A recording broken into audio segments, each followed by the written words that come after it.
Hi. எல்லாரும் எப்படி இருக்கீங்க? காலையிலே கோயிலுக்கு போயிட்டு வந்துட்டு துணி அலச ஆரம்பிச்சுட்டேன். ஏன்னா நல்ல தண்ணி வந்துகிட்டு இருந்தது. அதனால துணி அலசுவோம்னு சொல்லிட்டு துணி அலசிக்கிட்டு இருந்தேன். துணி அலசி முடிச்சுட்டு நல்ல தண்ணி பிடிச்சி வைக்கணும். அதனால நல்ல தண்ணி பிடிச்சி வச்சுக்கிட்டு இருந்தேன். இது வந்து குளிக்கிறதுக்கு, துணி அலசுறதுக்கு தான். குடிக்கிறதுக்கு வந்து ஆரோ வாட்டர் தான். அப்புறம் பார்த்தா தம்பிக்கு டைம் ஆயிடுச்சு. அவனுக்கு டிஃபன் வச்சுட்டு தான் அவனை வந்து கிளப்ப வேற போகணும். அவனுக்கு டிஃபன் வச்சுக்கிட்டு இருந்தேன். அவனுக்கு வந்து லஞ்ச் வந்து இன்னைக்கு என்னன்னா லெமன் சாதமும் ஆம்லெட் வேணும்னு சொல்லி கேட்டிருந்தான்.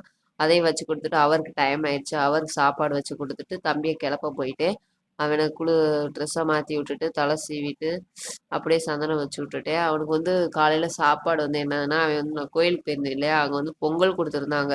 அவன் வந்து அந்த பொங்கலே எனக்கு போதும் அப்படின்னு சொல்லிட்டு அந்த பொங்கல் சாப்பிட்டுக்கிட்டு இருந்தேன். சாப்பிட்டு முடிச்சுட்டு அவங்களும் வேலைக்கு கிளம்பிட்டாங்க. வேலைக்கு கிளம்பிட்டு தம்பியை விட கிளம்பிட்டேன். தம்பியை விட்டுட்டு வந்துட்டு தான் வந்து பாப்பாவுக்கு சாப்பாடு ஊட்டணும். சாப்பாடு ஊட்டிக்கிட்டு இருந்தேன். பாய்.